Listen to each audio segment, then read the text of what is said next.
Hi there, welcome to the Obachanchatter. Let me put this thing behind me so you can see my face. Okay, I'm here to recap Soul on SLC season one. This is episode 7. You only got one more episode, and then this season is over. And they've already did the season 2 trailer. So, this one is titled Thou Shalt Retreat Others with Respect. These titles to this whole shit get on my nerves. So anyway, the team is finally going to St. Georgia, Utah. It's like a vacation spot. It's real isolated. I'm sorry, y'all. Just the weather here is terrible. It's freezing. I don't think you can hear the rain, but it's raining like hell outside. It's look hot as hell because it's in Utah and it look hot, but it's beautiful. The views are all through the house, every room. Um, I like the primary rooms. Malaysia get one. Tina and Sarah. The men is gonna share the bunk room and it's full of bunk beds. And Christian, her Jen assistant, is not cool with that. He said he feel like he in a cell. He don't want to be there. Tina, so everybody getting situated. Sarah, Tina, Malaysia all hanging out in their room together talking, and they trying to figure out. They talking about Malaysia feels some type of way about Nicole and Matt and that little joke that they said about the party bus taking them into being the pole on there. And Sarah and them said, now we can't say pole, we can't say party bus. I mean, what's going on? So my lady said she feel like Nicole trying to be funny, her and Matt, and call her out, and she didn't like it. So Malaysia goes, she wanted to go talk to Jen, and Jen in her room, like straightening her shit out. So Malaysia trying to say, what was this thing with the deal? It was just a little joke. And Jen was like, well, it ain't really that funny. And to tell you the truth, Malaysia, all this shit came out about Matt and the stripper at your house with your friend. And she said, what that got to do with me? She said, I didn't know that my friend sister knew what he was doing. I didn't know it was gonna come out. You didn't know it was gonna come out, but you let it come out, and you let it come out at your party. So I think you should take some responsibility for it, because. And Jen is like, don't you want to say you sorry? Malaysia's like, what am I saying I'm sorry for? And she's like, so what are you doing to them? She said, what you mean? Malaysia said, what the fuck you mean? What am I doing to them? How I get in trouble? And Matt been the one seeing the stripper for the last 10 years behind his wife back. Not my fault. But again, Jen said, I don't see why you can't say that. Ain't you sorry for it? And she was like, whatever. So she said,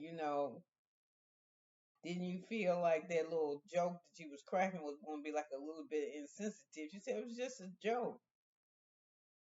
She said, but it was insensitive to Malaysia. So Malaysia feels some type of way about Jen protecting Matt. They all do.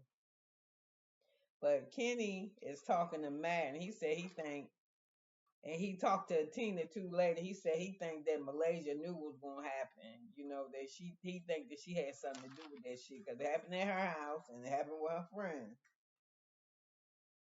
But she said she ain't gonna say she's sorry to him. Malaysia said I ain't saying I'm sorry to them. So anyway, they go to a breathing exercise. I guess it's like yoga, some shit.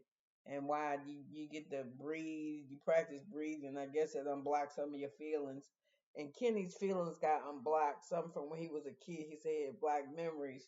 And he tells us that he was physically and mentally, physically and sexually abused as a kid. I don't know if it was his father or what, but it's really fucking with him. So he said he blocked out a lot of his memories and that it hurt, but he wanted to deal with it because it makes him a better husband, a better father, and a better person. So when Jim was talking to Malaysia, she said the reason why Matt told his wife about the joke is that he been hiding shit from her for years. So now it's important for him to tell her everything that go on. He can't hide shit. So that's why she found out about the joke.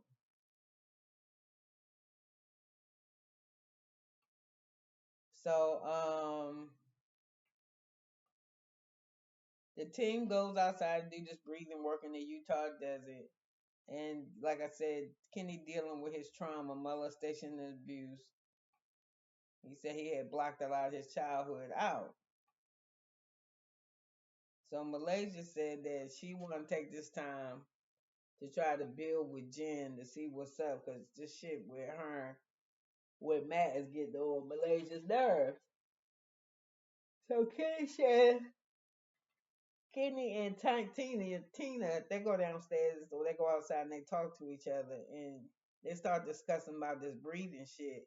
And next thing we know, we see Tina crying because she said as a child she was molested, sexually molested.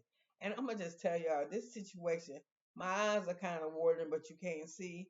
It's because so many fucking kids deal with sexual molestation and sexual abuse as children. You are not supposed to be introduced to that. I was introduced to it as a child, and I'm not going. It fucked me up. It did things that was sexual shit that I wasn't supposed to be engaged in. Stuff that I probably wouldn't have even thought of. Some fucking grown person put that in my mind on masturbation and touching yourself and looking at dirty pictures. It just keeps going and going and going, and it robs you of your innocence. It something that we ain't supposed to know about this at that age in our life is devastating.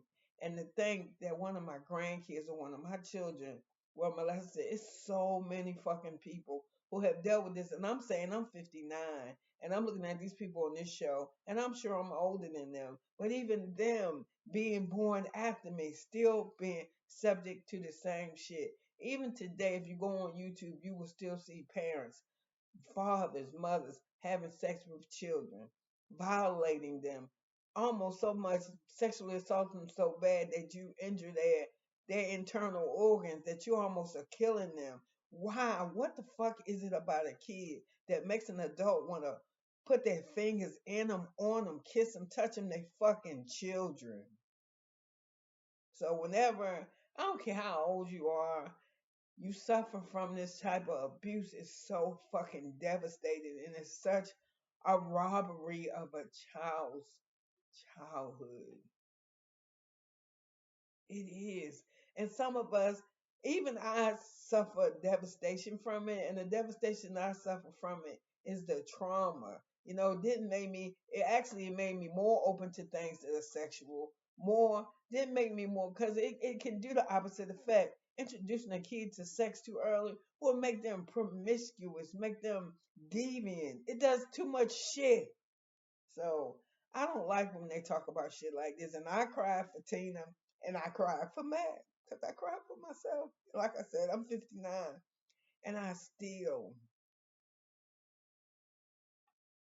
the things that went on in my family, the incest, the the molestation, the the mental abuse of that, it's devastating. It's just devastating.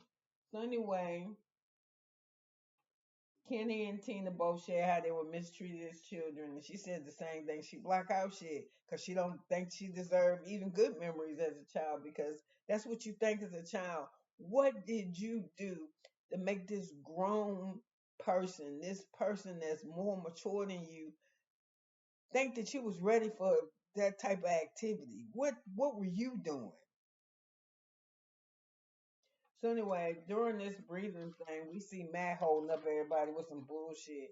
He talking about, he wants to make deep connections. And Sarah said if he want to fucking connect to me, then his ass is gonna have to apologize. So anyway, of course it's team building. So Jen put together a team building teams, the ones that she wants. They got little gift bags. I'm not sure what's in them, but they do shit I ain't never heard of. Tide Jostin, they do MTV. Well, she divide them up in teams. Sarah and Matt are together, and Sarah's like, "What the fuck?" And then Matt and Kenny and Malaysia are together, and Kenny ain't that real cool with Malaysia right now because she thinks she fucked over Matt with this stripper shit, right? So anyway, they all work together, and below us behold, once they all start working together, the team building, it gets better. You see Sarah and Matt actually start talking to each other and trusting one another. You see Kenny still trying to be shitty with Malaysia, but yet they still are talking to one another, so to speak. Um, I like Tina in this with everybody. She getting along with everybody. Seems like pretty good. Okay, so now they done did this their little team building shit. It's time to change clothes. I don't know. I don't know when the fuck I'm gonna see them eat. I ain't seen them eat nothing. I seen them do a lot of drinking and had wet towels to dry the face and shit off because it look hot as shit in Utah, but it is beautiful where they are. I don't know if I could live there, but it is beautiful. I don't think I'm good with scorpions and snakes and shit. I mean, I'm already in Tennessee. We got enough snake and country and woods and shit out here and out there. It's just all dry. It just looks totally dry, but it looks beautiful. And I don't know. I might could want to live there one day. It look warm, but I don't know what the fuck it is like in the winter in Utah. So I think I'm gonna just stay where I'm at. So now it's another part of the exercise. They outside in the Utah desert, and like I said, the area where they are is beautiful. Their surroundings, they ain't round shit, but a bunch of rocks, but it's pretty.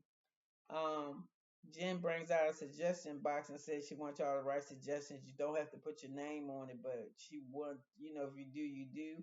So one of her things is Jen shouldn't interrupt with her agents when they get into shit. And she said, "You right, it can be kind of hard that way because I love all of y'all, and my relationship with y'all is what it is, and that y'all just don't work for me." She says that Presidio is her baby, and so it's what she nurtured for the last 14 years. So she loved them because they don't have to be there; they could go anywhere. And she says she has an issue with abandonment when her agents and shit leave to go other places. She said that it really hurts her.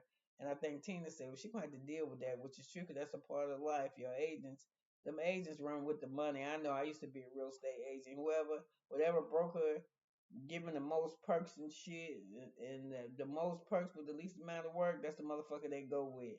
So, somebody else write one and said that they love Jen, they love what she do, that she care about them, they make her feel good, she cry. Because whoever it is who wrote, the agent said that she really care about them, they love working for her, and it's nothing that they wouldn't do for her till they made her happy. Um, Kenny said I think he need more collaborations. He would want to have more collaboration, meaning he want more people to come to the office. He thinks more people be in the office with more collaboration, it will force a lot more competition in the office, to give the agent something to strive for. So, anyway, later on we see again Kenny is talking with Tina, and he telling Tina that he think Malaysia set that shit up at her single demise party for Nicole and Matt, for their shit to go bad. And he feels some type of way about that, and that how he don't like that shit that she did, and that he gonna get to the bottom of it because she thinks she got something to do with it. Now I'm gonna get back to Malaysia. That she says she don't like how Kenny kind of scooping around, trying to make it seem like it's her fault and shit, and she ain't really did nothing, and that Kenny need to stick to his spray tan and his Botox and leave her the fuck alone and mind their business. So anyway, they show next week, which is also the final episode in this series, and it's them all arguing. We found to see them start to eat dinner, and they get ready to start all arguing about Mad and the stripper at the wife and all that type of shit. So, you could have been anywhere, but you was here with me, listening to me talk about these people on SLS, and like I said, I'm surprised. I already saw the season 2 trailer is out, so I don't know when it's going to pick up or when it's going to start, or even if they're going to have a reunion. So we've been in this thing for 14 minutes and 18 seconds, and I love you, and I will talk to you later. I think with this weather being like this, and I've watched all my recaps I wanted to watch for the day, minus Traders, which I watched it personally for myself. I'm probably going to watch a movie or two and get back with you guys later on with that, okay?